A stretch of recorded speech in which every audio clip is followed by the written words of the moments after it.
indivisible, with liberty and justice for all. Right, we'll move on to item number 3, consideration and approval of the agenda. I have a couple items. Sure.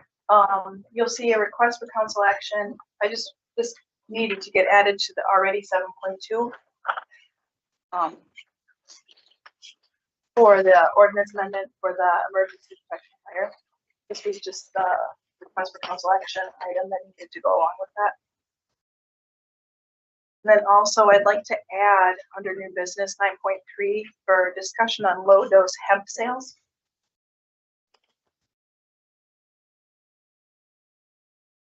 But under 8.5. Not in new business under Oh, sorry. 9.3.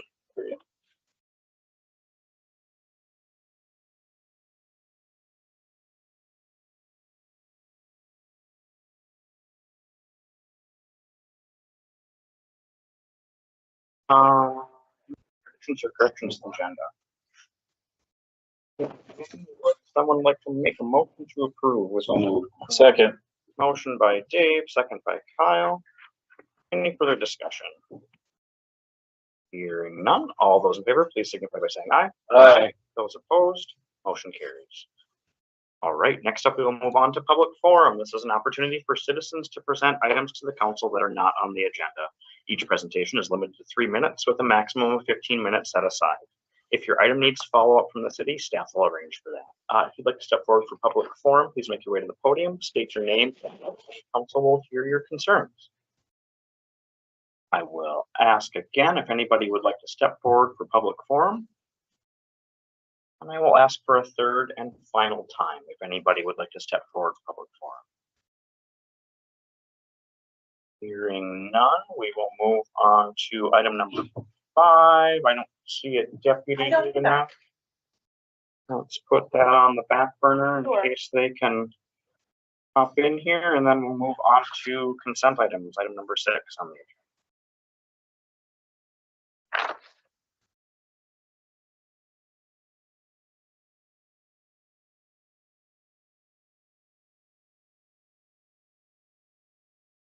Someone like to make a motion to approve the consent item? So moved. Motion by Dan, second by Dave. Any further discussion?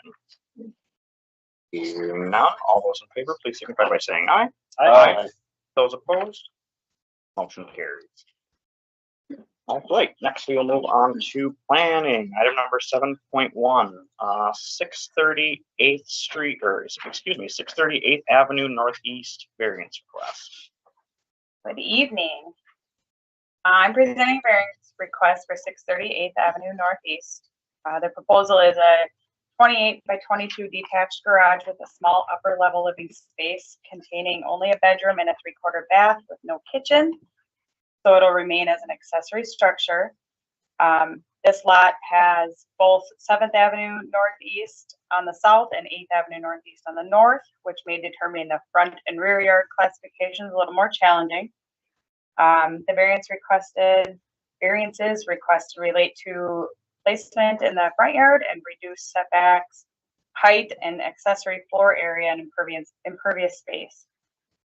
The project replaces 2 sheds and significant pavement, which much of all will be removed and restored with grass to improve stormwater management. The upper level space is intended for the property owner's adult family who visit a few times a year rather than adding a second story to their slab-on-grade home.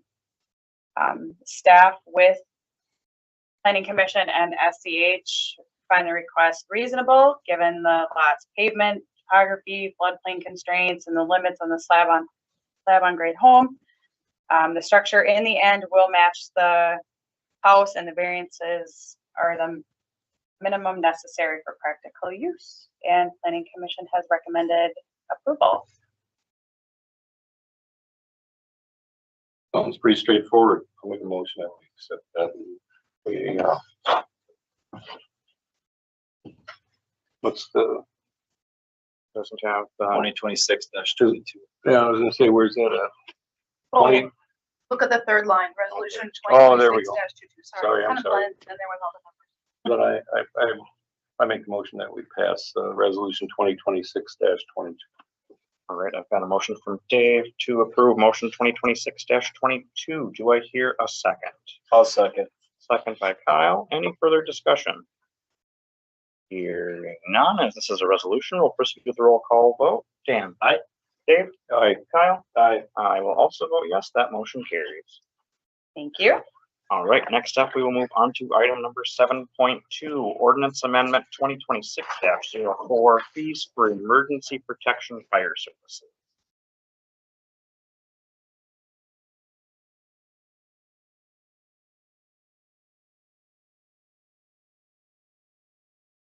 Mayor and council, this disappeared on my screen.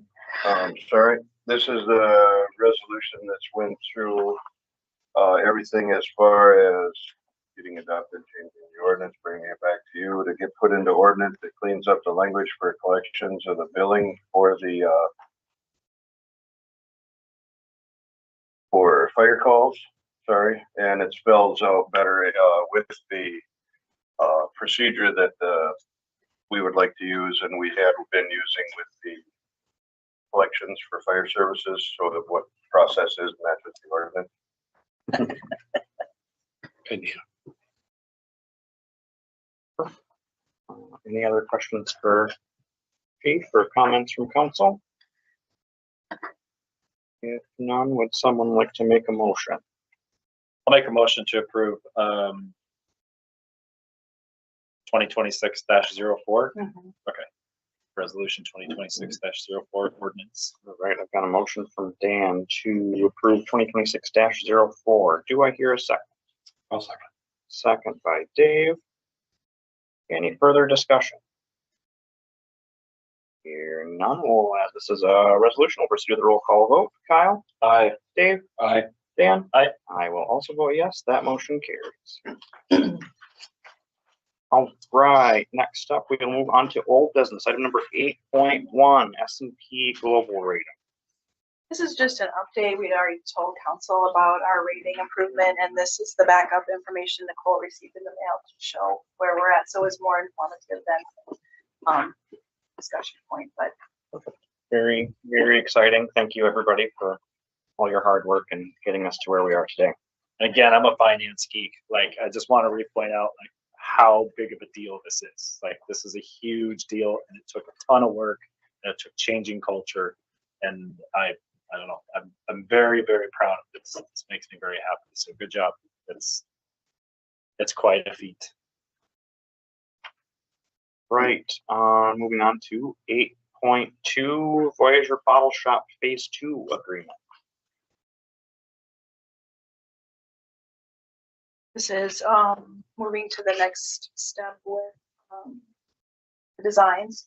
And if council has any questions or concerns, otherwise the agreement's pretty straightforward, which would be followed up pretty quickly with a phase 3. So So exciting.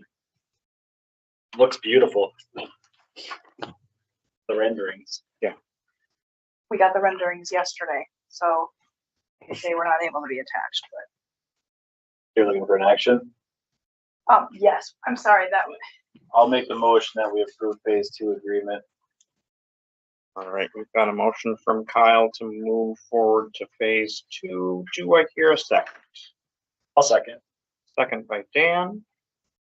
Any further comments?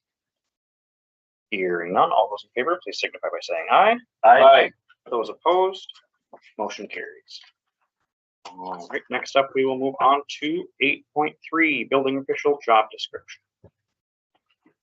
we did some more tweaking on this, adjusted it. We really used Mora 2 as a reference because it's a very similar to similar city. So we brought this forward. If council sees any other changes they'd like to add or subtract to this. I know at some point in here referenced plumbing, but were we under some kind of constraint with Rum River with plumbing license for credentialing? Plumbing is, they're one of, Building officials in the state of Minnesota that delegated from the state of Minnesota to run the contract with them, that they can do it without having. So with having, this position, are they still gonna go through Rum River for those things? Or are we gonna go back through the state and see longer turnaround times? Well, there's other agencies who also do that, who hold that specific contract with the state for the plumbing. So we could see if we could use Rum River, or we could go through the state directly, or find another, maybe hopefully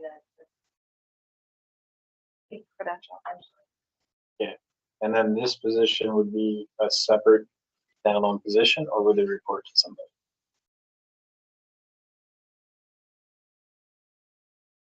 Cause I, Because right now, currently, Rum River would report as a contracted service to me. Are you talking about the subcontractor?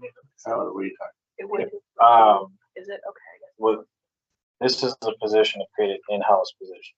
that's, yep, the description for it. So if they're reporting directly to the city administrator, we might not have any problems, but if we run under a different department, are we gonna run into any union, requests with making this a union position? And I'm just thinking in the planning world, if, that's what we ran into. So how are we gonna navigate this? Is this gonna be a standalone, that we're gonna be challenged by the union? Is it gonna report to somebody? Where they're reporting to, that sort of thing. That's a good question, because in a way it would be a department head for that. Don't have, Can you make it a 1099 position? Hire it as a subcontractor instead of hiring it as a city employee. Still serve the same job functions, but just be a 1099 subcontractor. I don't know if we can with the wall to wall or how that works. In the past, when we had that position back in prior to 18, and farther back, you know, that position was its own department. So I don't, but did directly report to the administrator. So I don't understand where it would be an issue. We're just creating the department again, is basically what we're doing. It's a building division or building. the city did have Inspection. one in-house where, Yeah, we had it until it was in 2018 when I retired the first time that Rum River was hired. I think some of the challenges though I'm thinking of is that our planning position used to be non-union, now union. So is the union gonna request that it becomes a union position?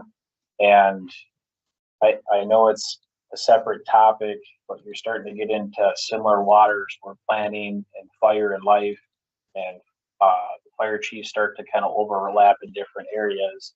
Is this all gonna get put under one department, under somebody? Is it gonna be its own standalone thing? And is the union gonna request that this becomes a unit? So not opposed to necessarily posting this, but I think that's information we're gonna want to place, because I don't want to spend the next 6 months trying to go back and forth on what we're gonna do with this.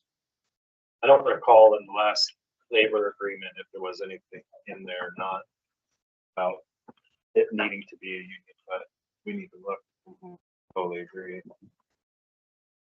Well, I think precedent's been set. It wasn't before, so I don't know why. Yeah, but it's nothing wrong with checking into it. But I think we got the history. especially what we had with planning. It was It from, wasn't before. I started in 1998. It was a separate department. So But I guess just mean, look at the history. Right. With planning, it was separate. Now it's under union, so are we gonna pull under? well, that? we had job title changes there too, Kyle. So there was a little difference there. And we also, some of the duties were changed. I think that's where some of the gray area came from. That's my belief. This is a good idea. But I think it's a good idea Yeah. to follow.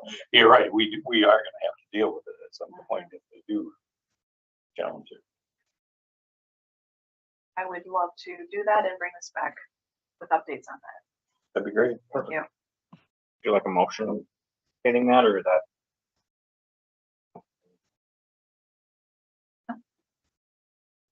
Perfect. All right, next up, we'll move on to item number 8.4, Code of Conduct. So in my notes to you, you'll, the contract attorney had said we were an A or, but that was incorrect. So how we had it stated was correct. So, we did some updates. We had legal review. Is there anything you'd like to see further changed in this? So I do think that you included the should, but I was just gonna ask, there's two things. The training on page 5, paragraph 3, it says should complete required training, and when you get should and required, I think they kind of conflict with each other. The training that specifies the League of Minnesota's, I think it's the 3-day course. How are you gonna require that working elected officials every single term, because that's how it's written, is going to go to that? Or should it be should that they should go to it for their own benefit? I think one of the required trainings we were talking about was the hour-long course, and was that the open meeting law, which would be good for all the committee members. I think at some point it got shifted to that 3-day course. But I don't know that should and required should be in the same sentence. Can we No. require an elected official to go to You one? can have it in there, but technically legal review said you can't require a person to complete that Change that to course. strongly recommend. Strongly encourage. Strongly encourage. The second thing is still on page 11, the draft, which is the second column under what council does not. And that again is directing staff. And my point goes back to if you retire and we have no city administrator, by that code of conduct, we can't direct staff to put out for another city administrator. You probably appoint someone immediately, which is what the previous mayor did. They appointed someone that same day that the city administrator stepped down. Yeah. Did we appoint him or did council appoint him? The mayor did. Something the mayor has the power to do? Not really. I don't think so. Sounds On the weak council. right. Yeah, But we could call, worst case scenario it is should, someone could call for should have been a special. a special or an emergency meeting too. Because at the end of the day, the council can override any kind of directive. It's kind of bad form to bypass the city administrator, but they couldn't at any point if it's through the majority vote. So just having that language in there seems like it limits council's ability to act as a council. But There's a section in there that talks about, should the city administrator not be there, the deputy clerk would be next in line. So does address that, which is pretty typical in most cities. in theory, the deputy clerk is there too. So maybe like adding a statement after it unless there's no acting city administrator. It's kind of, I think it's already addressed where the council, in order to give any kind of direction, needs to be given by the majority vote.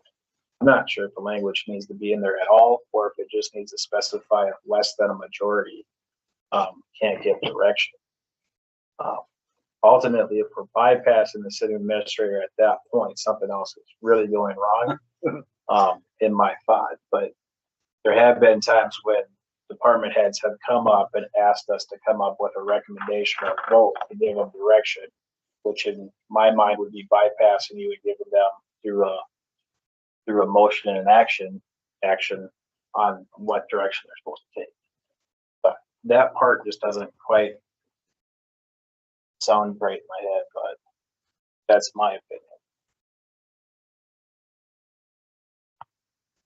There was one part that I had a question on, now I can't find it. I read it here last week, I think it was. Had to do with authority, and I wasn't challenging it in my mind. My confusion was that what it boils down to is there's times when if, as a council person, we get phone calls from residents, you know, that something's going on. And the one case that I can remember in particular was we had a windstorm and the tree went down by the school and it was in the street. And they couldn't get a hold of the prior administrator. They couldn't get a hold of anybody. Couldn't get a hold of Public Works at first. So I guess I was a block away, so I was the best next best shot. And so I went over there, so then I finally got a hold of with the on-call Public Works, and said you need to bring a loader and a chainsaw and stuff. And where I read whatever I read in there was like that is not allowed. You know, giving direction to staff, and I'm a little concerned about that. You know, maybe some verbiage, and I can't find it now, so maybe you can find it for me sometime. But some verbiage in there, but in lieu of an emergency or whatever, and contact cannot be made of the appropriate staff. Why couldn't, I mean, we're obviously elected to serve, but we do have something to say about what goes on in the city. So why wouldn't we want to, we're going to want to do good. We're not going to order someone not to cut a tree down when it's blocking the street.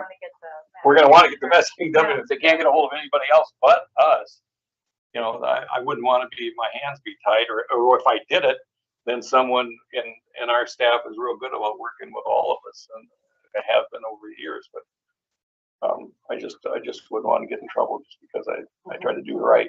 I think it's a gray area. I know. So it outlines good intention, and ultimately we have to set the rules for what if happens in bad intentions. There has been cases where council members have tried to exceed their authority, whether it's one or two individuals giving out direction and making staff feel like they're in a position where if they don't follow those orders, they're going to get fired or they're going to get punished. And I don't think it was always in the past. It might even be with current staff that have felt that over the past with different council members. And I think as long as the language is in there where one counselor, even under the best intentions, gives out an order, that's one counselor. The other counselors could decide that we shouldn't give out that order. Now you're directly in conflict. And again, we're a democracy. So we're elected to be a democracy, and the majority rules. We appoint a city administrator to, in theory, be the incident command or run the ship. But as far as making ultimate decisions for staff in the city, that's where we all have to sit down, hash it out, have either painful conversations or good conversations for the benefit or the detriment of the city. I guess in my mind, I'm thinking back to your situation, Dave, with the tree that's down.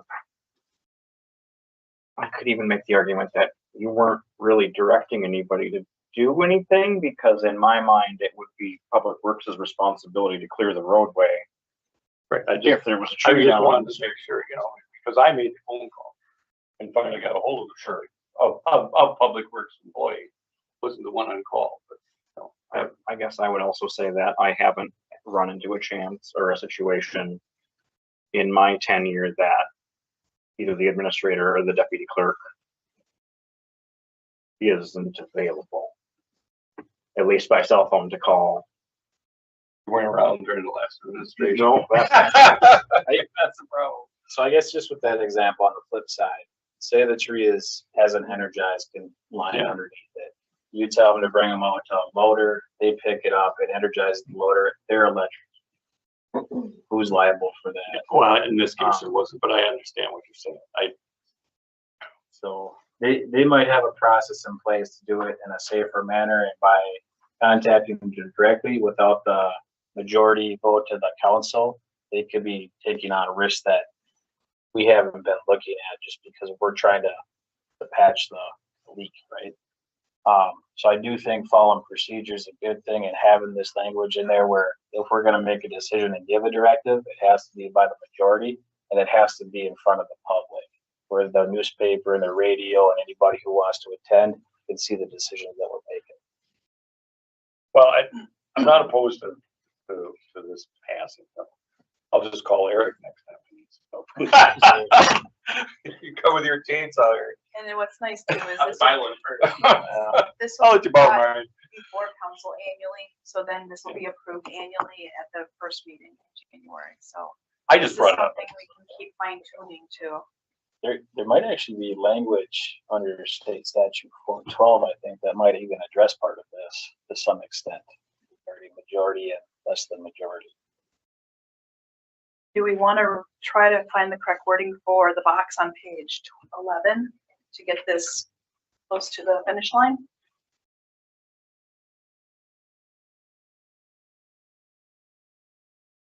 Yeah, I don't know.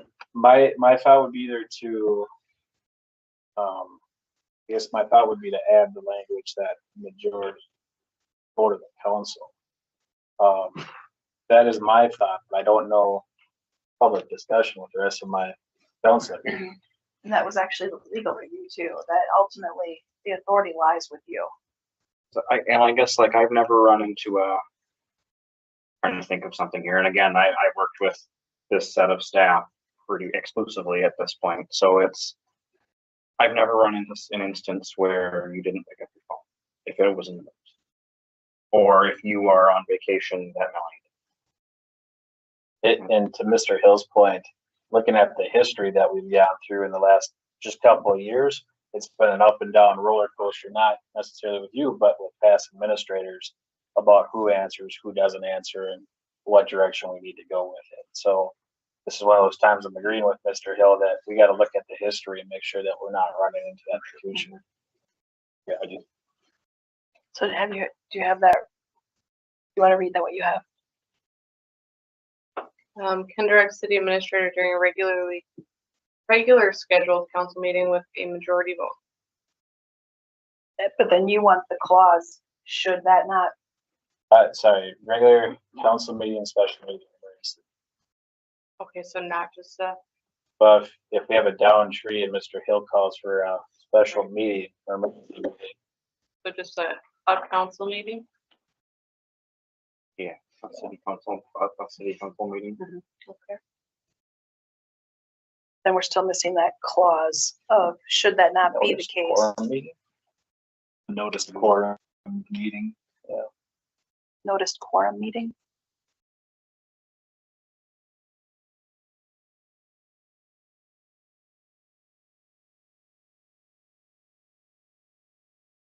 Anyone's going by really quick and tell this.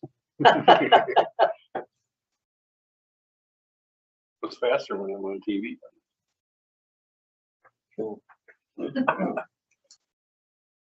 And direct city administrator during a noticed quorum city council meeting with a majority vote. But then you're looking for a clause, additional clause to say, should that not be possible? Right now, it just says that the city council does not direct activities of staff other than the city administrator.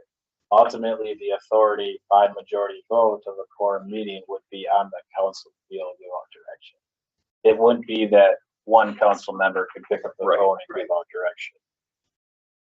And maybe the language is that it just can't be an individual or less than a majority of the council can give out direction to city staff. Mm-hmm. Okay, then the box below it directs the activities of, does not direct the activities of staff other than the city administrator unless the city administrator is not available. Does that sum that up? Underneath it. Yeah, the box right below it.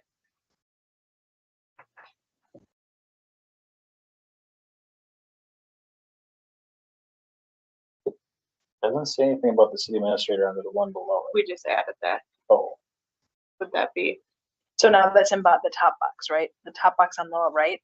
top box is the hire and fire staff, and then the second box The is second. the directing activities of staff. if it can't be less than the council. Read it back for me again, Oh, sorry. okay. And maybe we should just fix this up in this black box and say city council does not unless There's a during a quorum. notice quorum city council meeting. Quorum majority vote. Mm-hmm. Would that be easier to change And then the it would cover black all of box and say city council does not unless quorum and majority vote? Yeah, if it flows well.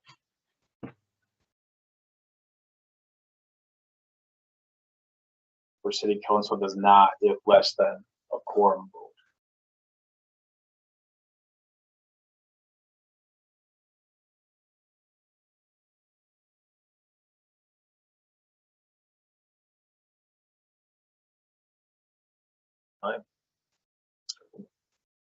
Curious. That's neat. I heard that too. Okay, city council does not, unless during a notice quorum city council meeting with majority vote, is the header in the black box. With everything following that below. Yeah. Do you think that sums it up enough for, I think it would sum it up enough that you'd probably be able to remove all the individuals and stuff that are in there. okay, would you like to see it back on the next agenda, or do you feel like you are ready to move forward? Probably ready to move forward with that as long as you're taking out the required part of the training. Replace it with strongly encouraged. Strongly encouraged, strongly recommended. Okay, The only other thing I would say is, do we want to move the policy review and approval on page 15 to maybe the February meeting? Instead of the first meeting in January? Because typically if someone's being elected and they're starting their term, they're sworn in the first meeting in January. Give them a month to get in and look Get at their it. feet wet, because they're gonna look at it.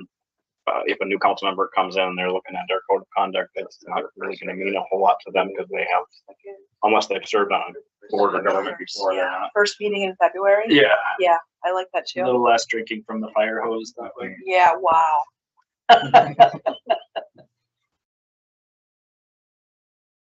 All right, so noted.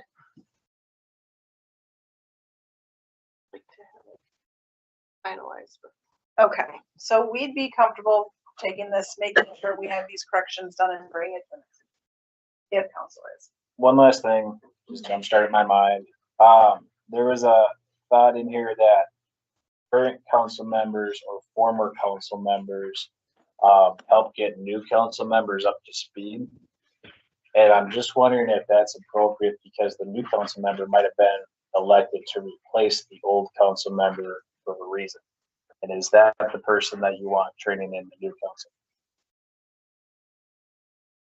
Or do you want council members training in other council members if they could influence those council? I think I read it more as like a brief mentorship of what it means and what you have to do and where your mailbox is and who to talk to about certain thing, more of kind of an onboarding step. That's how I read it, but it's a good point that you made. Should that be done by the city administrator? I wonder more if that fits more for, because yes, I agree, like if I get voted out in this next election, do you really want me to be the guy giving advice to the person that replaced me?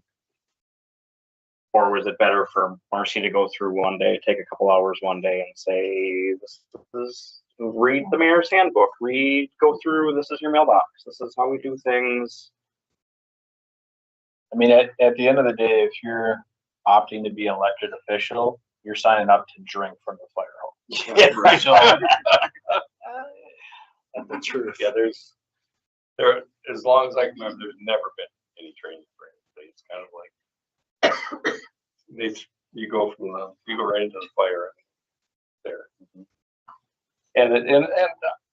But people mentor even on the side.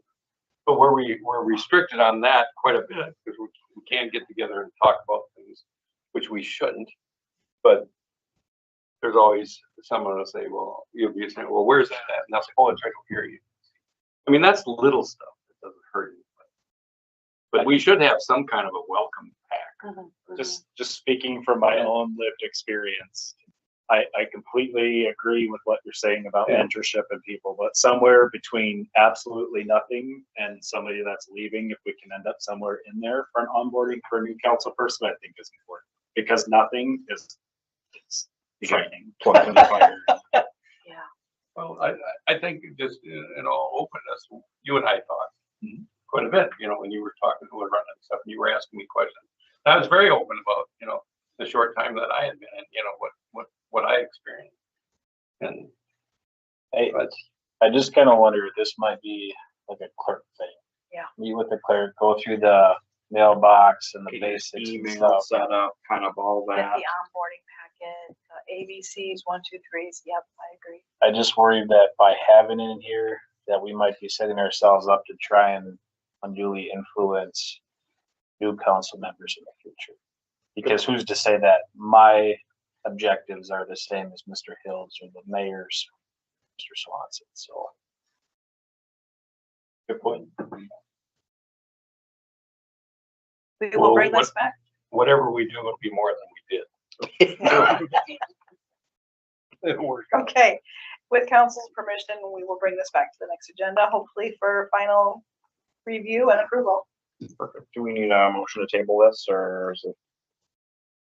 I'll make the motion that we make the changes and bring it back at the next April meeting for hopefully final approval. Okay. All right, we've got a motion to bring it back to the next meeting from Kyle. Do I hear a second? I'll second. Second by Dan. Any further discussion? Hearing none, all those in favor, please signify by saying aye. Aye. Those opposed, motion carries. All right, next we will move on to new business, item number 9.1, committee application. We have Annette Weaver here. She came and joined us at a previous planning commission. She sat in on that meeting and is thinking of a couple. Parks, planning, and library she's interested in. So are you still hoping to attend? Well, I mean, technically, I was interested in ordinance. Oh, Can we just have her come up to the podium maybe and introduce herself? Yeah. Since New applicant, no, thank you for being here. so. So, Annette Weaver. I have lived in Pine City for, 11 or 12 years now. I had started working at Pine Technical and Community College 15 years ago, and I fell in love with it here. So I saw your post on the city page that you guys were needing help in your subcommittees, and I was like, I can help. So there were 3 that interested in me, the ordinance committee, the parks committee, and then library would be my 3rd choice. Okay. Then I went to the first meeting and found out ordinance was combined with planning. Planning seemed like the fire hose. But I'm kind of a nerd and get into that stuff, so very willing to learn if that's what it is. But ordinance is kind of still my top pick, but they said to go to each of the meetings before I chose. So we've got Parks and Rec coming up very soon, like this week, I think. Library as well. So Monday, Yeah. I'll reach out to you by Friday. Monday is Okay. library. Okay. And then Thursday is parks. You can actually do both in one week. Yeah. So yeah. So I just like to be more a part of the community. I use the parks like almost daily and just be more part of the community. Awesome. Thank you for putting in your application. Absolutely. Thank you. Selfishly, I'm hoping that we can get you on planning. just as we can grow ordinance inside of planning and hopefully make that split. And your experience and talent and treasure fit those things to me. Yeah. perfectly. And I'm happy to go where needed too. So if the other, because I think when we were talking, you have to have so many that actually live in town, and I happen to live in town. So I'm happy to be directed to where it's needed too, versus just what's done. If you had to pick one committee today, right now, which one would it be? Ordinances, because Well, which would be planning. okay. Yes, because that would be at least a piece of it. Then my second pick would be parks, and my 3rd would be library. Wonderful. Thank you for being here. Yeah. Did council have any more questions? Do we want to, I'm not opposed to, if we want to wait until after Parks and the Library Committee, but being planning as your number one, if that's where you'd like to end up, I wouldn't be opposed to making a motion, maybe either to wait till the next meeting or to make a motion today, whatever you're comfortable with, whatever we're comfortable with. Because you get to go to both next week. And then what's different though is planning is monthly, Mhm. and then the other two are quarterly Yeah. currently. So Yeah, and they said it could only be one. So, so I'm happy to do the planning committee if that's what's most needed. Or if you want to wait and go to those two meetings, we could decide at because our next council meeting is before the next planning. it It's is. completely So if you want to up to you. wait, we can Okay. just, and then you let us know what you're interested in. We'll just bring it back to council and they'll approve wherever you would like to go. Sounds great. Thank you for coming in. Thank you. All right, and Becky, Don't. Oh, I'm so sorry. Hi. Hi, my name is Becky Ike, and I put in once before for trying to get on like the parks and library and ordinance or whatever. I take care of property over off Cross Lake, so I do a lot of property care, trees, everything, whatever. But like the other lady was saying about being part of the community, getting to know people more, and helping to try to take care of our parks and our lakes and everything like that. To me, is important. I have kids, I have grandkids. So that stuff needs to be around for a while. And I guess I need something extra to do. I don't know. we absolutely appreciate it. Do you know between parks and library, which Parks, parks? Any other questions from council? So at the meetings tomorrow, are you comfortable with getting appointed tonight, or do you want to wait Sure. through the meeting? I'm good. Then I will make the motion that we appoint you to the Parks. Okay, awesome. Motion from Kyle, do I hear a second? I'll second. Second by Dan, any further discussion? That's next. Next week. All right, all those in favor, please signify by saying aye. Aye. Those opposed, motion carries. Awesome. Thank Thank you. you very much. Thank you, Becky. Welcome And aboard. it's next, not tomorrow, but next Thursday. Yeah. Yeah, we'll reach out to you. Okay. Sounds good. Thank you. Thank you for being here. Yeah, for sure. All right, and next up we have Mike Sauer, whose EDA term expired in Correct. January. There was a January little bit 31, correct. of confusion there. Yes, it was. His term expired in January. He would like to be reappointed to the Yes. EDA. I will make a motion that we table this until we have an opportunity to finish our EDA conversations as a council. Right, I've got a motion from Dan to table. Do I hear a second? I'll second. Any further discussion? Hearing none, all those in favor, please signify by saying aye. Aye. Those opposed, motion carries. All right, next up, we move on to item number 9.2, discussion and possible action, live streaming EDA, HRA, and planning meetings. I asked to have this put on, and I'll start by saying I asked staff first before I had it put on to make sure. Over the last 18 months or so, in our move from 315 Main over here and switching to YouTube, we've had a lot of success and starting to see more engagement from the community being involved. And we had said at one point in time that it would be nice to be able to do more, but at this point, we just need to kind of get comfortable and get our feet wet. In talking with some staff, the process for streaming meetings has become fairly simplified. It's very easy and quick to do. So is this a good time for us to consider streaming our EDA, HRA, and planning meetings to try to encourage more public participation, more community engagement? Because those, not planning so much, but EDA, HRA happen at times and days that it's hard for people to participate. And I'm just trying to find ways to foster more community engagement and get people more involved in what we do and make ourselves more transparent and accessible. Discuss. So I like the idea, as long as we're looking at the idea of trying to become more transparent and open to the public. I would like to see that those meetings switch to probably evening meetings when more of the public can attend. it's great to have them online and be able to participate, but if you're at work and you can't log in on work, that kind of limits the amount of ability that you can participate. You can still watch the recording afterwards, but I do feel like more public input is needed in those committees. Planning's already there. When is the HRA meeting again? 8:30. 8:30, EDA's at 8:30. And that makes it very difficult for people who work,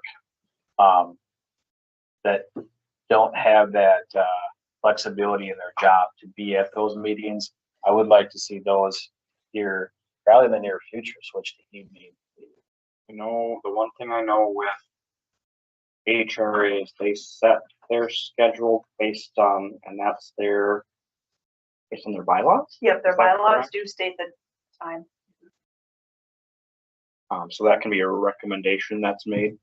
I But think EDA is the same way. and I believe, yeah, Those are the two committees that do have the bylaws that state their times. Day and the time.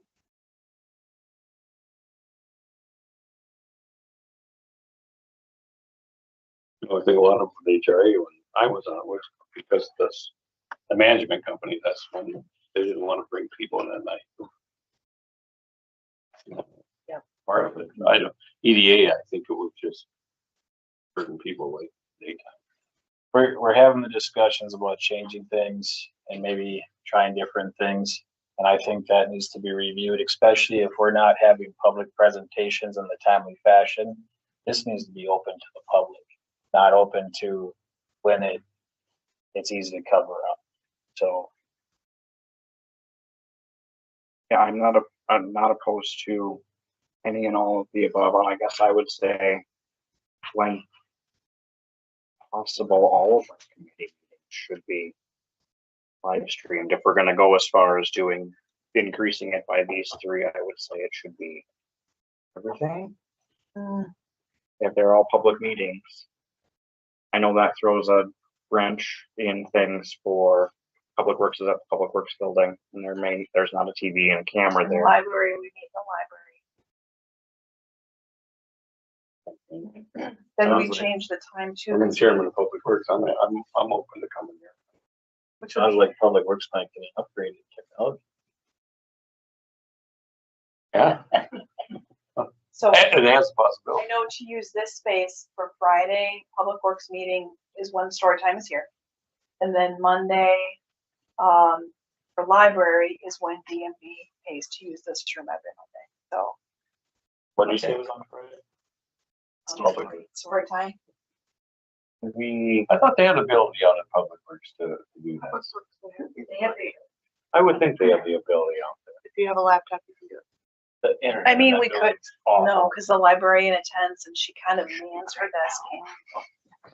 So, Here. Yeah, and if we have to get some, I don't think TVs are super expensive and the webcams aren't super expensive. could you do it from a laptop as well? Like if we had a laptop at our library meeting, that would work as well? Okay. What about the conference room at Hillside? As far as those meetings? It would work for Public Works. For library, the librarian attends and she's also working. So should she have to step away to help someone at the library? Sorry, I'm not trying to make everything more complicated. I'm just thinking if we're gonna do some, we might as well do all. Well, the I reason agree. these were brought up too is these are the 3 meetings that meet monthly, and these 2 of them have bylaws. I don't believe does planning have bylaws?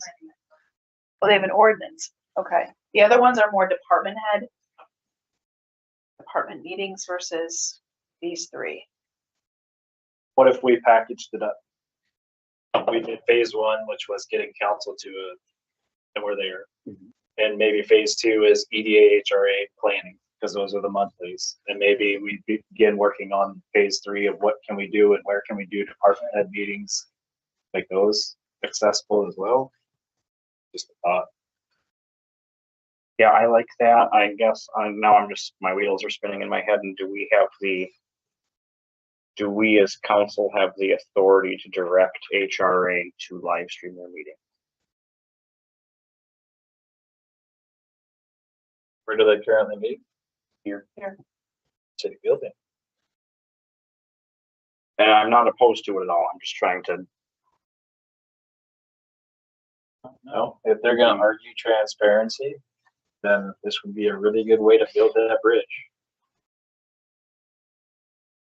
And if they don't want to live stream, then I'm definitely gonna double down on getting rid of HRA. Well, I think it would help with some of the resident complaints, if they could launch it. Perfect. Yeah, we can direct live stream committee meetings. Because local regulations allow us to do it. We have a reliable platform for broadcasting. We have proper audio and video equipment in place. We can promote the live stream schedule through official city channels. We can provide a way for the public to submit questions or comments during the meeting, and an archive will be kept for future reference and accessibility. That was the other piece for me too, is it creates a great reference and accessibility point. It's great to be able to go back to a meeting and Yes. you can even scroll through the closed captioning, and it's not always 100% perfect, but you can, It's close. yeah.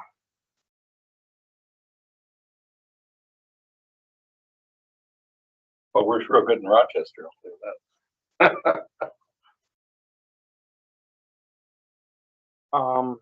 Any further discussion, or would someone like to make a motion one way or the other? What do you want that motion to read?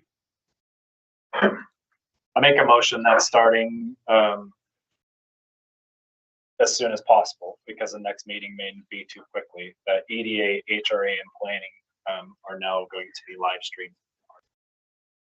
I'll second. All right, I've got a motion from Dan and a second from Kyle to begin live streaming these meetings as soon as possible. Did I capture everything in that I think so. recap? Okay. All those in favor, please signify by saying aye. Aye. Those opposed? Motion carries. All right, next up, item number 9.3, discussion on low potency hemp products at the liquor store. Thank you for letting us add this. Okay.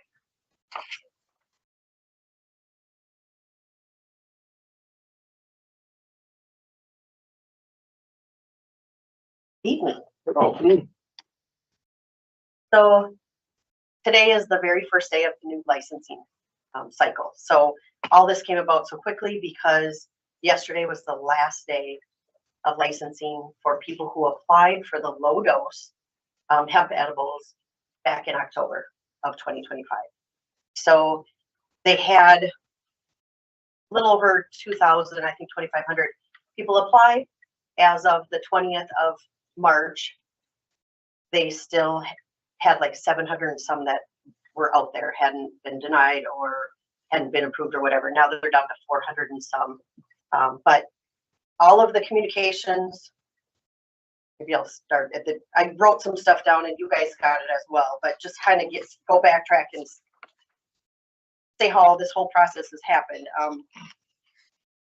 The city of Pine City has had businesses selling its LPHE, low potency hemp edibles, within the city limits since the product became legal in Minnesota in 2023. In the early licensing, which were issued by the Department of Health, almost anyone and every location could sell these products except a package store. So that means an off-sale liquor store. In 2024, the legislature added the ability for packaged liquor stores to sell the low dose.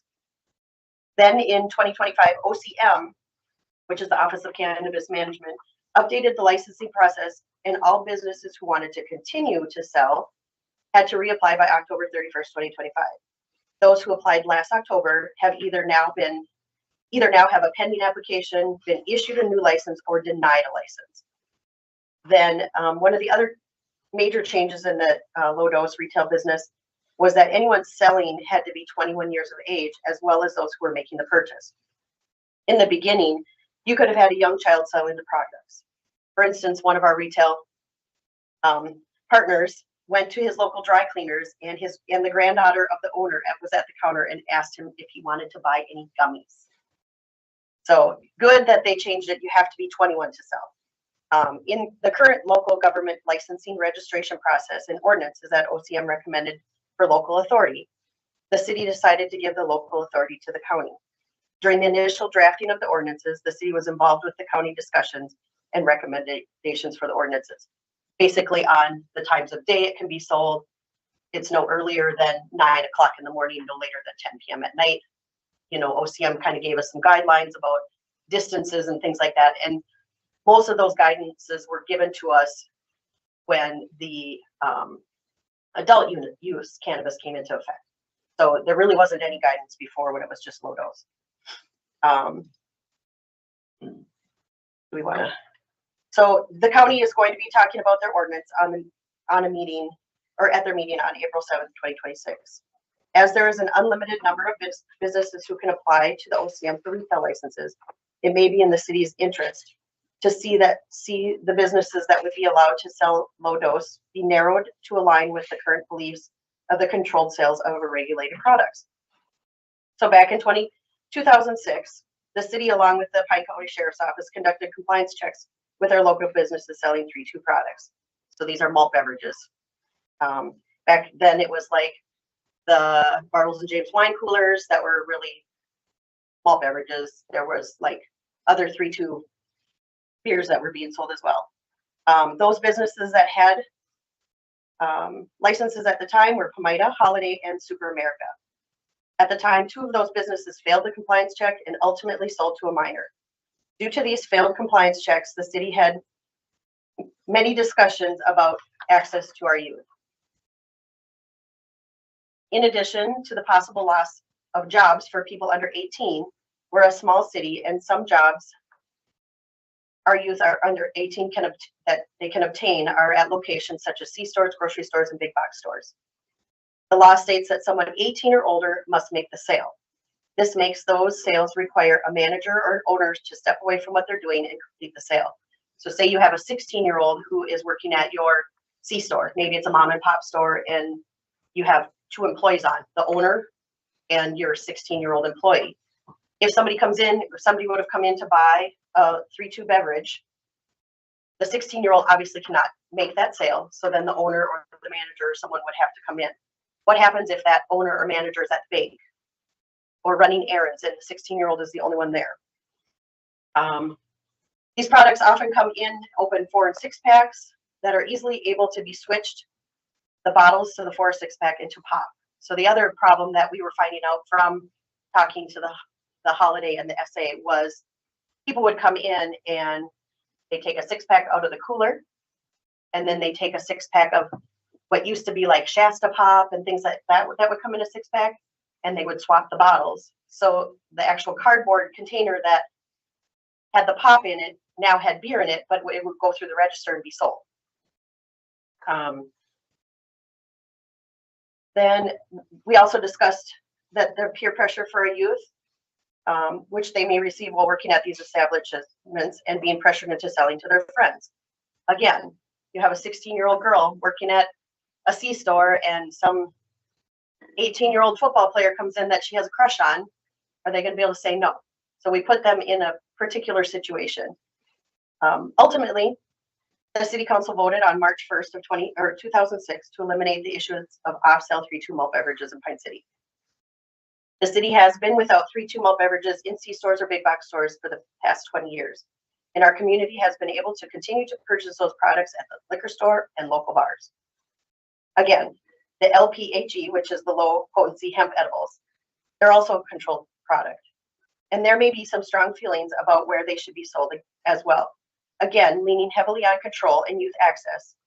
Those who work at the liquor stores, the bars, the smoke shops are the ones that have been trained to sell a controlled product. Those employees know the laws and the consequences.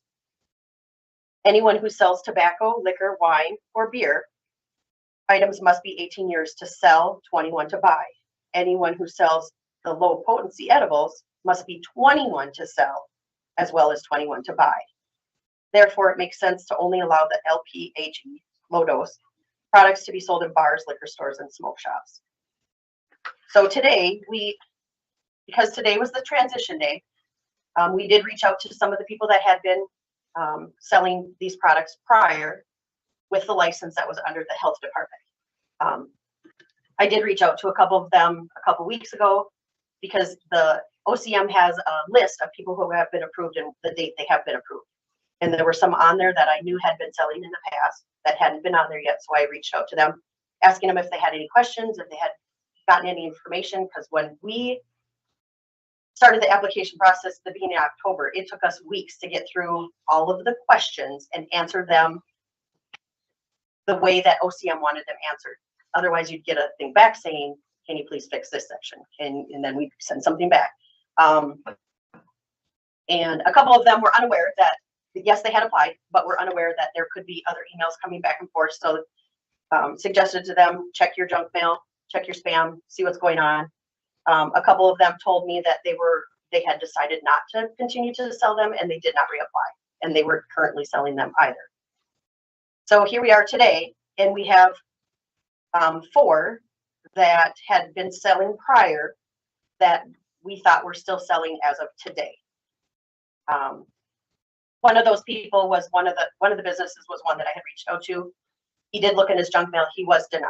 So he had quit selling already, and he is going to reapply now that the reapplication opened today. Do you want me to say who these? I don't think you need to specify the Okay. names, but One of the other businesses we reached out to was unaware that they were supposed to pull their product, so they have pulled their product. And they put a note on the door in their business saying that it's temporarily not being sold.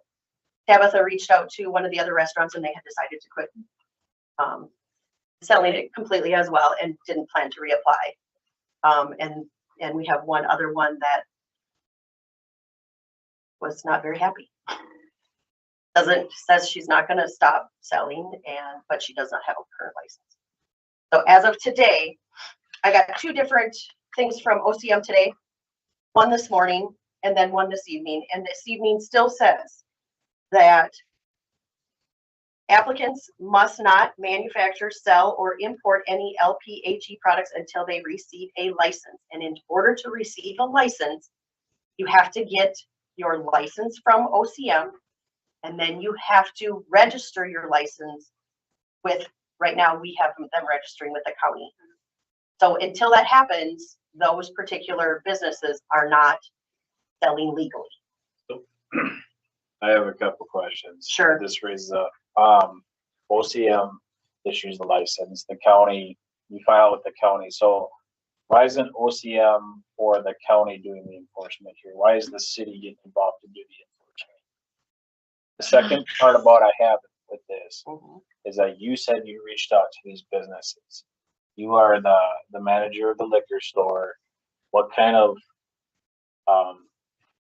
look does that give us where the city's manager of liquor stores reaching out to these individuals where we don't have necessarily legal representation to determine if they're compliant or not, since it should be county and OCM. But is that going to look like we're using our position to try and push out competition at these things? No, when I reached out to them, I asked them if they had heard yet or if they needed help with anything. It was not a compliance thing at all. It was like 2 weeks prior to the end of March. So they were still within the window that, because I know some of the first things that we got were in our junk mail. And until we started opening them, then they started moving into our regular mail. And that's when the one particular person said, I don't know if I've gotten anything, but thank you for the heads up. I'm going to look. And then he looked. My opinion is that we should not be reaching out to anybody else to do their compliance checks if we don't have the authority. If the county has the authority to process this, or OCM, it seems like it's outside of the city's purview. We don't have anything in place for it. It seems like we're opening up a can of worms where we're trying to influence what goes on. I don't like where this direction is going. And the county will not be enforcing. No, they said today in our emails back and forth that they are leaving it to OCM to enforce, which is, Yeah, they're not in base. But Or Yeah, us. They said we could craft our own ordinances. That's why we follow the county ordinances, so I'm having a little bit of confusion here. I We think could have an enforcement ordinance, not a zoning and Yeah, licensing we part. could, yeah, and that's what Kelly mentioned today, is if that we're not happy with how it's proceeding with enforcement, we then could make our own within the city an ordinance that would allow us to enforce what the state and county are saying. And OCM never said they were going to enforce from the get-go, they never said that they were going to enforce. No, what do I? They come in and check product only. They don't check your ordinances. They check the product to make sure that it's been manufactured the way that it's supposed to be, tested the way that it's supposed to be, and labeled the way that it's supposed to be. And originally when all of this came out, 20% of all of the tax revenue was supposed to go back to whoever the local enforcement agency was going to be. And then when they decided to put in the adult use cannabis, they took all of that revenue away. So, and then just said, still, local authority, you guys have to police it, but we're keeping all the money. It was a 13th hour subtraction too. Like it was a half an hour before it had to be. So I guess here's my question. Who, and correct me if I'm wrong, but it's my understanding that tobacco licensing is also handled by the county? Through the county, correct? Who's the enforcement agent for that? County. I would think the sheriff or the police.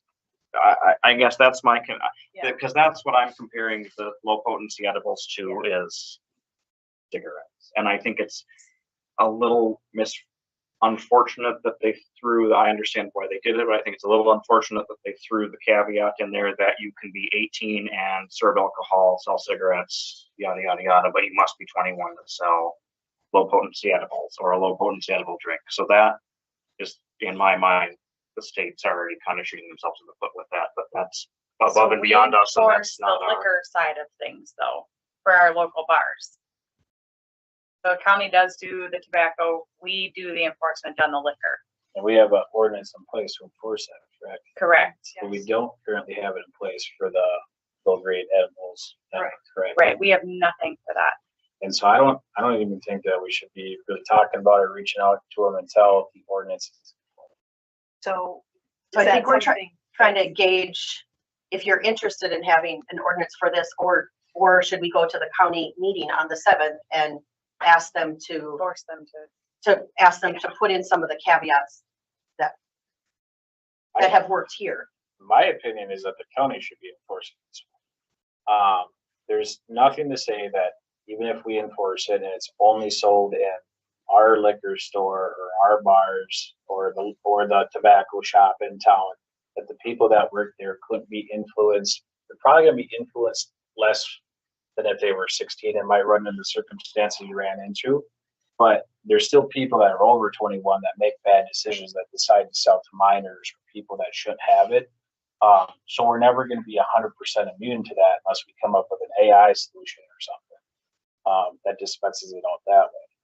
But this is a really weird road for me, and I'd like to have an ordinance in place if we're going to enforce this, or if we're even talking about anybody else in town about this. And if we don't have anything in place, the county should enforce this, OCM should enforce this. Yeah, and I guess my personal opinion is if the county handles the rest of the THC and marijuana licensing and the ordinances, and that's, we've offloaded that to the county, then I don't think that, personally, I don't think it makes a whole lot of sense to then have our own ordinances that may or may not contradict with the county ordinances. As in, it's my understanding that this was kind of, the low potency edibles was something that was kind of pulled last minute at the federal level. So then now everybody's kind of scrambling at the state level to keep business operations that were in place to still kind of be in place, or to put laws and enact laws. I don't think they really, I don't want to say they don't know what they're doing either, but they're trying to play the game of catch up as well, because they've had 3 months to figure this all out because it was previously federally illegal. So Are you asking if we have interest in just a enforcement ordinance, or taking the entirety of cannabis back under ordinance, or just compliance check part of this? Just low dose? I think it's open for discussion. I think so. The thing for me is that the youth access thing is my biggest thing, is that when you go to the smoke shop, you're there to buy cigarettes or low dose or whatever. You're not there to buy candy. You're not there to buy laundry detergent, you're not there, whatever. If you go to a bar and you decide you're gonna order a low dose drink, you're still, you could have a 16-year-old taking your order, but the drink is gonna come to you and it's in an environment that's controlled. Same with if you come to the liquor store, it's a controlled substance. I mean, we get in trouble if we don't follow all of the things that we're supposed to. If you go to, I'll say for instance, Quick Trip in Rush City, in December, the city does the licenses there, but they work with the county for compliance. They had the county come in and do compliance checks on all of their businesses in town. They did some low dose, they did some tobacco, and they did some alcohol. And they actually have a liquor store attached to their Quick Trip. And the gal who waited on the person buying the low dose didn't even card them.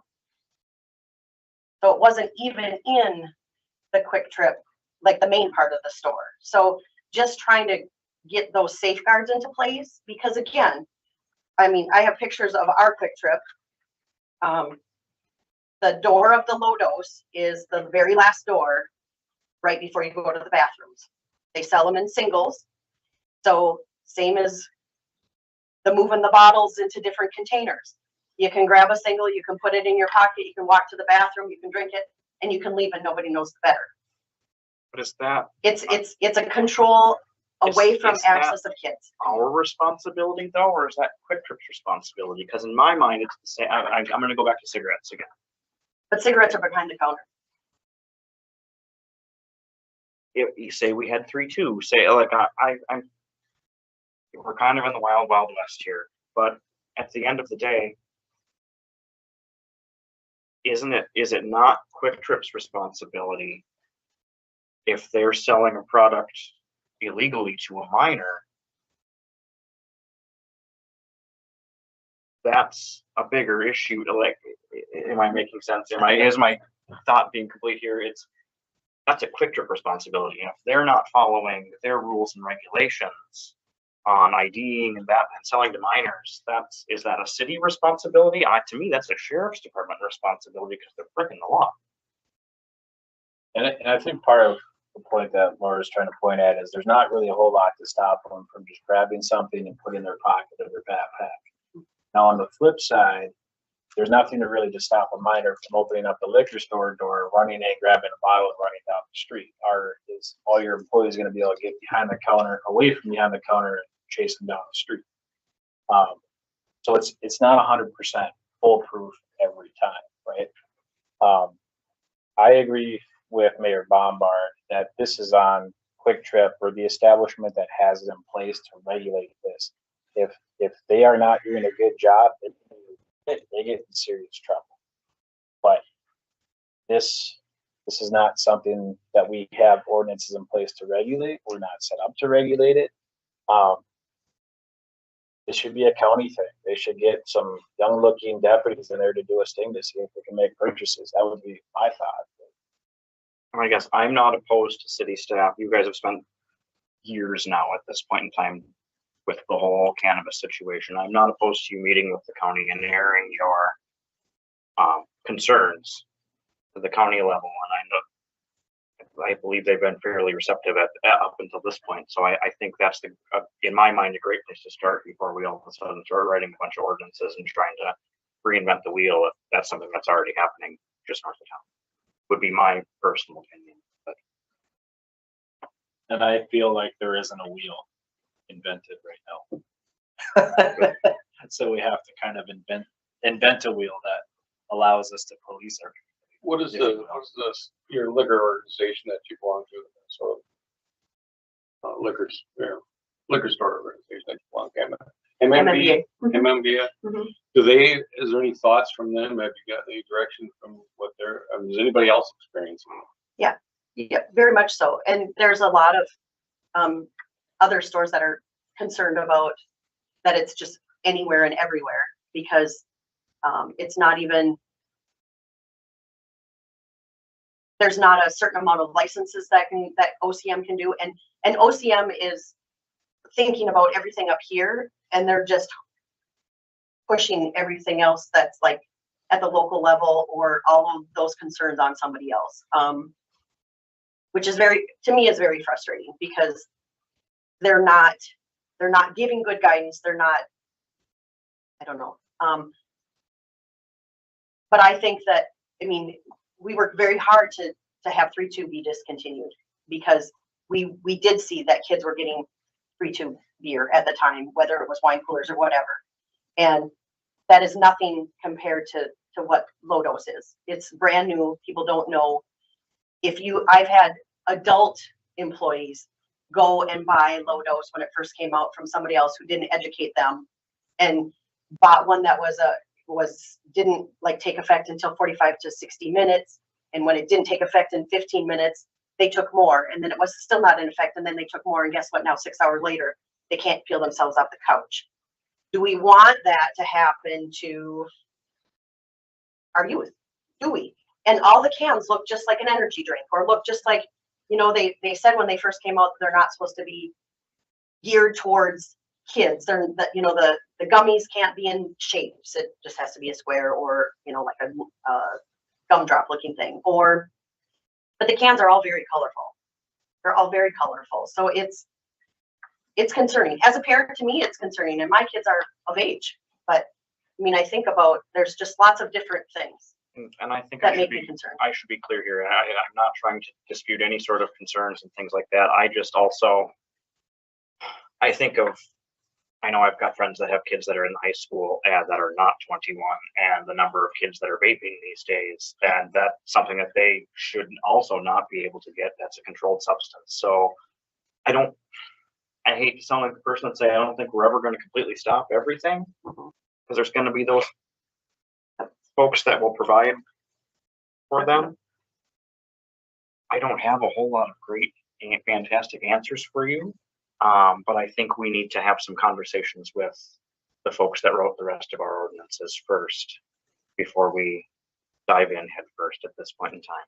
And I think ultimately that's why we came to you today, because their meeting is on the 7th. So, I mean, we'd like to go to the meeting on the 7th and talk to the county board. For sure. I would be in favor. I would encourage it. And That has to do with distances too, correct? Because currently, right now, as of today, One's different than the other one. Yes, well, we're not compliant right. because we're too close to a park or whatever the case may be. can staff look to the league to get direction from them, or have you done anything, or have you? The league about this issue. I really would encourage that we, and I don't know if I'm alone, but I would like to see us reach out to the league and see if they've got any direction for us. That'd be great. And again, with the law, we can't, with 3-2, we can't write an ordinance like we can with alcohol and say that there's only one place in town that's. Correct. The law says whoever applies legally can have a license, and they're all there with the meeting. Yes. Where you're just more asking about ordinance for compliance checks and enforcement, because right now There's none. no enforcement. You like that in a, want to make a motion? Would someone like to make a motion? Or are we just okay with verbal approval to Yeah, that this was, well, Laura and I were already gonna be attending the meeting at the county next week. And then bring that back to us. Yeah, for sure. And we can take it from there when there's a little bit, hopefully more knowns. Right. It all happened at once. Yesterday was the 31st. Today's the 1st. It all changed and. Sure. Yeah. But I share your sentiment. Being as safe as possible with any safeguards that we can possibly put in place is imperative to me. And even if, like with liquor, like with tobacco, like with other things, there's a lot of things that overlap from federal, state, county, city, but every organization has to have something in place. So how do we plug that in? That's kind of my take on it. I think we need something. I think we could have it produced pretty quickly. Yeah, even if it's just a pointer that points to county legislation, state legislation with a couple bullet points on the bottom, like it doesn't have to be the reinventing the wheel, but I think we. Perfect. Thank you. Thank you. All right. to department reports. Any questions, comments, or concerns from department reports? Thank you, everybody, for the information. And I just want to give a huge congratulations to Mr. Zemek. Congratulations on getting your fire investigator certification. That's huge. Good job. Didn't sound bad on the radio either. Oh, yeah. I don't know, could be a DJ. Got the face for it, right? All right, next we'll move on to committee updates, starting off with EDA. I can't access any of my notes. EDA met last Wednesday. Helps if I look at the right months.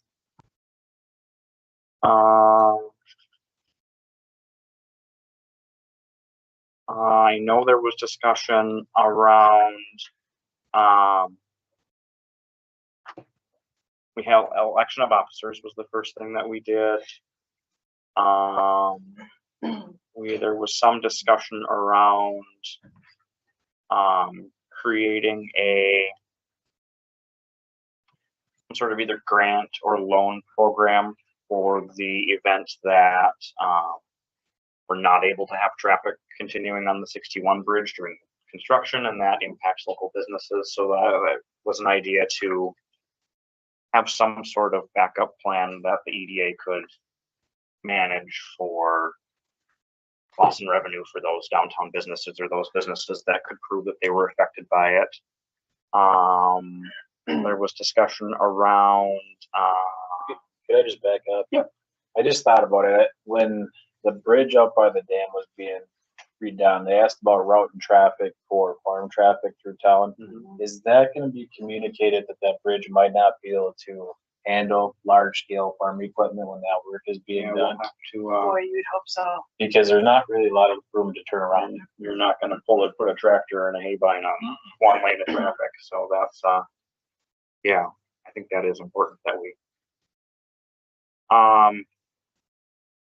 discussion on the presentation at the next meeting. The president was out on vacation. He will be back, for our next council meeting. I think it's important to note that the vice president was asked to give it and he declined because he didn't want to. Open meeting law, discussion around open meeting law training. And is there anything else that I'm missing? Oh, we've got some, EDA had authorized through the chamber some card rack cards with events and property development things that will end up at the Mall of America store, the Explore Minnesota store at the Mall of America. So those will be headed out there. That's HRA. Was that HRA? Wasn't that EDA too? No, that was EDA as well. He is doing rack cards at the chamber, but We're not going HRA okay. was good. They said that they were gonna bring distribute some of their new cards at the MOA.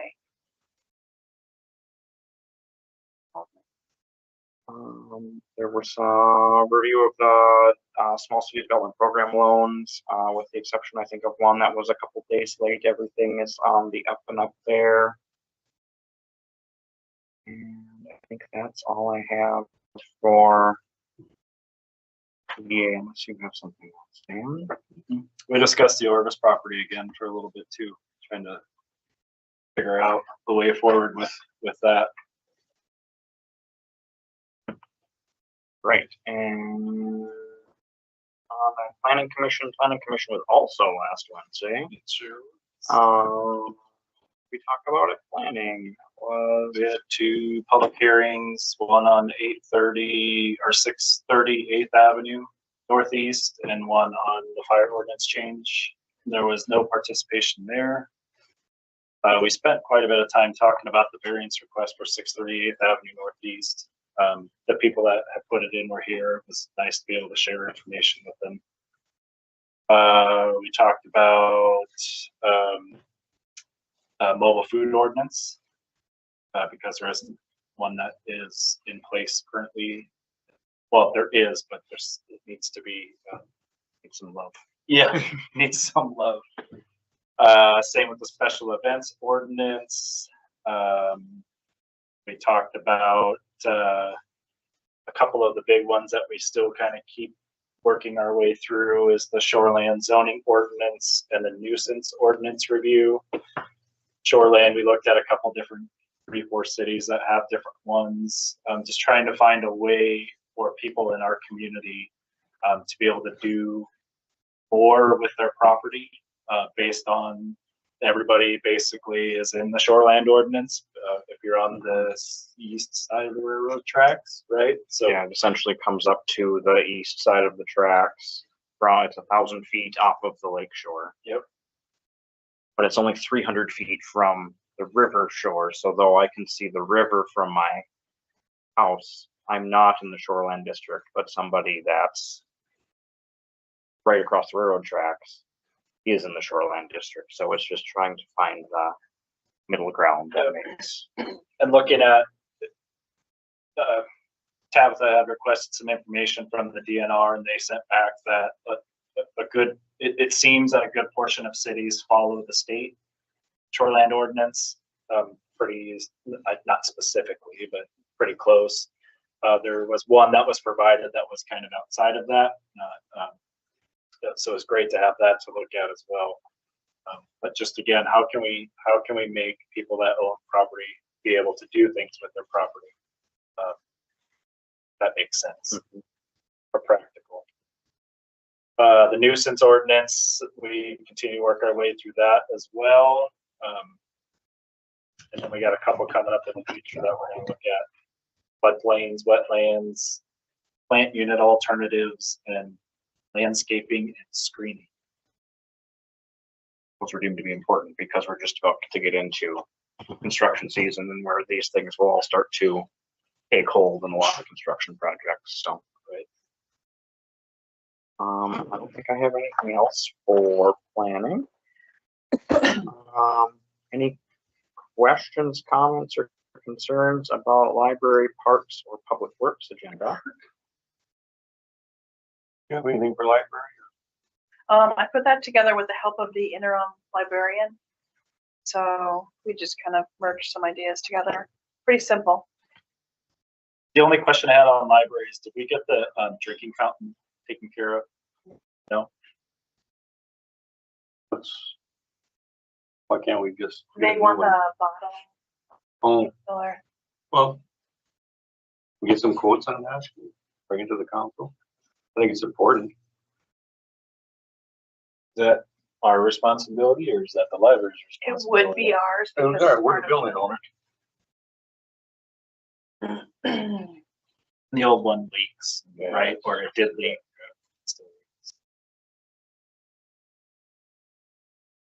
No, they make them. They're out there. Is there one at Hilltop?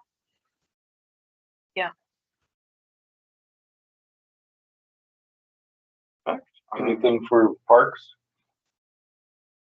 I love the fact that we are talking about the beach as much as we are right now. I really am very appreciative of that. I've had comments from my daycare provider saying it was one who's been very excited that there's been a lot more engagement. We're even getting that set up now. So we have that already taken care of and managed and signed up. Just one thing, you did pickleball in your ad? The little meeting we had? Okay. For Public Works, as far as that goes, I was gonna talk with Lisa today, but she was off this afternoon. The signage, the truck signage, I'm not sure if that was ordered. That was one of the reasons I was gonna talk. Yes, signs were ordered. They are Signs in, are- they okay. are in the Public Works building. Okay, I'll take a look at those. And then, the exhaust braking, that was, I had a citizen ask me about that, if that was gonna take effect. They had heard about the truck routes, but I said, well, no, we hadn't acted on that yet. Their concern is that in the spring with the big trucks going around the bottom of the lake, they love to use their Jake brakes, and it really echoes off the walls towards town, and the people that live in that little section of east Pine City get nailed pretty good with that noise. It started already. So Well, I don't live there. 5:30 this morning. So I guess my question with the exhaust brake thing is, if we choose to regulate that, how are we gonna regulate that along with loud motorcycles, excessive takeoffs? Well, there's already basic traffic. there's already stuff in the statute about that, and it has to do with the downgrades or the hill, the percentages of how big a hill it is. If it's not above a certain percent, then you are not supposed to use them. I can tell you as a fast trucker that we used them a lot because it saved on the brakes. And a lot of people, and I'm almost certain I know guys that just love to do it because they just love the noise. And that's bad behavior, but you're not going to stop a lot of that anyway. But I think I know a lot of towns have put this in effect. I know North Branch, in fact, has. And I've talked to them, and they said it's cut that back quite a bit just by signage coming into town. Jake brake's not allowed, or ordinances there, noise ordinances are in fact, and that's all it takes sometimes is to just notify people that, and then they say, oh, that's right, I'm not supposed to do that. Is that gonna impact city public works trucks? We don't have fire trucks.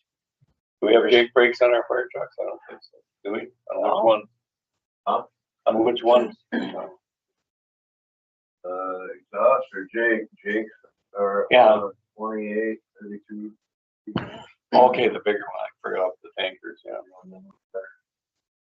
And again, this goes into an ordinance noise thing. So are we gonna regulate every loud noise in town? Because if we're gonna go down the whole Jake brake thing, then we need to start pushing motorcycles and excessive takeoff and muffler sounds, in my opinion. Well, we've done that. I mean, in my neighborhood, we had a guy with a Harley that just loved her. He had a really neat set of pipes. I had a '53 Chevrolet when I was young that used to do that with a cherry bomb on it, but I could never make the noise. And it was crazy how loud it was. And finally, enough people got mad about it, and finally our deputy sat there and listened to it and talked to him, and he stopped it. I mean, Are we gonna do the same thing on 61? what's on 61? Was very loud on 61. Do we do it in your neighborhoods or do we do it If you citywide? have a noise, if you look at our noise ordinances, they're in effect. And if you've got a complaint and you think people are too loud, then you call in and let them handle it, or you talk to them about it. So wouldn't the J brake stuff all fall under the noise ordinance violation, call it into the county and have them enforce it? I think it probably would indirectly, but I think if you put those signs out, and I've made this point before on the truck route stuff. If you're a union truck driver and I was a Teamster, and if I was told if I didn't obey signs, I could get fired. And I think it's important that most of our major truckers are union people, and they'll obey it. That'll stop a lot of it. Are we going to stop all of it? No. But some of the local people will obey it if the signs are there. They'll, in good conscience, know that that's not what they should be doing. But you're never going to stop all of it. If you can try to control some of it, you're going to make the town better. So that's my point. So back to the agenda, was there anything you'd like to change or add to the? No, I think that's a big enough one. And with our new director, I think we'll talk about other things for the future, when we do get together and have our discussions. Perfect. All right, any other committee updates or comments? Hearing none, we'll move on to comments on work session planning. I have none. I have nothing for the mayor's. Well, excuse me, can go back to the work session. Is there one set up a meeting on the 6th, or what's? Oh, well, that's not with the city though. 6th of April. No, that's the library. Then, Wednesday is the Pine City Township final presentation from Charlie Smith. Well, his last email said it might not be ready. I did not get that email. I believe it said. When did you get that? Today? Nope. Oh my goodness. I think it would be, I thought he said probably Friday. I guess based off of the productive meeting that we had last time, I have little to zero interest. If they want to propose something, then they can bring it to the city. I think the ball is in their court, but I'm kind of disappointed with how this is shaking out. So I'm not going to try and show up for a bunch of extra meetings when not really anything set in stone. Well, I You think, got that today, Dave? yeah, I'm just trying to. And I'll say just my own experience. I have a bad taste in my mouth going to the last one for information, and all it was a billable hour session. That's my opinion. I got it was there. I don't know. I do Here it is, Chuck. Right there. Oh, I lost it. not. Well, then just to update council that is scheduled for 7 o'clock on Wednesday. Dave, are you attending? I hope to. Okay, My wife has a procedure, and okay. and Monday I have no idea if we'll be dismissed out of there. Oh, it went to my 4 a.m., 4 o'clock, 4 a.m. this morning. Final study draft. Yeah, I still haven't found it, but it's there. I know it's on there. Did. I am running behind on the Yeah. finishing touches for the study. I will have the documentations out by Friday morning this week. The study has changed significantly from the first draft. Well, to Kyle's point, I originally volunteered to take that position, and of course, with my wife's help, I had to bail a couple of meetings, which I would have been there if I could have. Originally, when this whole process was started, the agreement was, and I thought I was part of it as part of the council, that we were going to take an active role in exploring these options. Whether or not anything ever came of these options, that's another thing. But we did say that we would be a participant. So I can understand your position, and I can understand Dan's, but I can guarantee you I will be there, and I will listen, and I will be a participant. Whether or not I get anything out of it, I guess that's for me to find out. Whether or not there's anything that will be beneficial to the city of Pine City, I don't know that either. But I did make an agreement, and when I make an agreement, I stick with it, and I'm gonna stick with it. So when it's done, I guess we'll get it all figured out. None of us are gonna make a decision on our own anyway. We have a council here, and we do make decisions at the council. So that's just my point. I think it's good points. You're on that committee. So it makes sense to your book. As far as my participation in it, I am disappointed in how the last meeting went. I am not going to participate in it going forward until I see the actual study and whatever they propose to the city. My personal opinion is that the ball is in their court at this point. They need to give us the final submission, and we'll go from there. But last meeting was not productive. Now, I heard that, and I guess I wish, again, they don't have the technology to do, to have people. About virtual, yes, Yeah. I can actually request that tomorrow to have a virtual access if you're interested in that. They didn't do it last time because the agenda had been posted and they did not state virtual attendance And that's Wednesday again? next Wednesday, so it's a week. I think I can put it on there, whether if I'm home, I'll go to it, obviously, but if I can't, yes, I'll have my laptop with, and I don't know what system they're gonna use, but Melanie's got me tuned up and I go right on. So I think with our new IT, we are happy people. It works just fine for me. I mean, I know no IT, and when I can push a button and I can talk to Melanie, things are working. So That means on Tuesday the 7th? no, Wednesday the 8th? Okay, I have a conflict that night. Worst case scenario, if you can't make it, let me know when I can. Oh, Tom, are you planning on juggle attending? some things too, but I Tom have and it. I will. Okay. I mean, we had two council members at the last one. We just sat there and listened to the 17-minute presentation. They never did ask us to fill in or sit in or whatever. So No. I guess I'm a little confused about why or what capacity the other council members are supposed to participate in something that's basically an update. It, like I said, it makes a lot of sense in your book because you're on the committee, you made that commitment. I don't know that they necessarily want the council to sit in for you at this point, but Well, I don't know if my sitting in is more advantageous to them or anything. I mean, it's just that I think it's important that, you know, we agreed to participate in it. We did financially with our share. We did financially with, you know, having the meetings and being there and giving them information, having our staff work with Charlie. And so, you know, I think it's important that we follow through and go all the way. Like I said, at the end of it, we'll all find out whether it was worth it or not. I think there'll be some benefits one way or another, no matter what happens.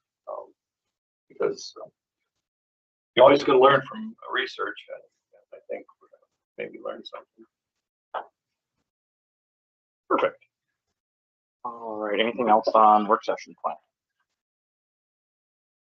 And we'll move on to mayor's report. I don't have anything for mayor's report this week, so we'll move on to council concerns.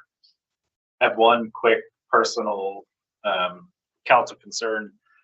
I don't know if people have heard or not, but yesterday Ruby's Pantry all of a sudden closed up business from distribution in their entire network in our area. So there are hundreds, if not thousands, of people in our communities that rely on that to make sure that they have one source of food for the month. So please, this is just a personal plea. Please make sure that you're checking in on your neighbors. If you have the ability, please make sure you're donating to food banks. Do whatever we can to help. That's going to be a huge loss for our community. Very surprised to see that. Yeah, so was I. Yesterday. Any other council concerns? Were we gonna have another work session? So we had talked about some other things. I don't have my list with me. Yes, unless I'm told that. Did we cover every topic that we needed to go?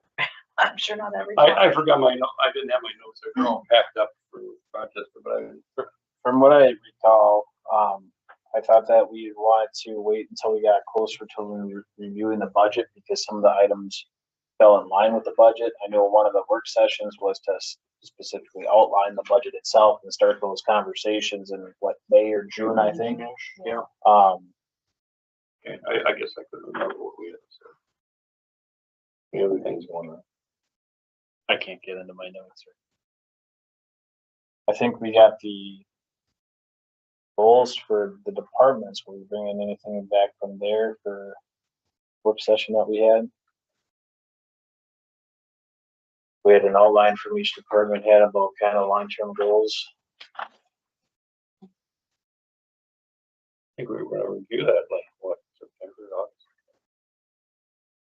We had that other special meeting on March 13th. We got the meeting right in front of us. Too.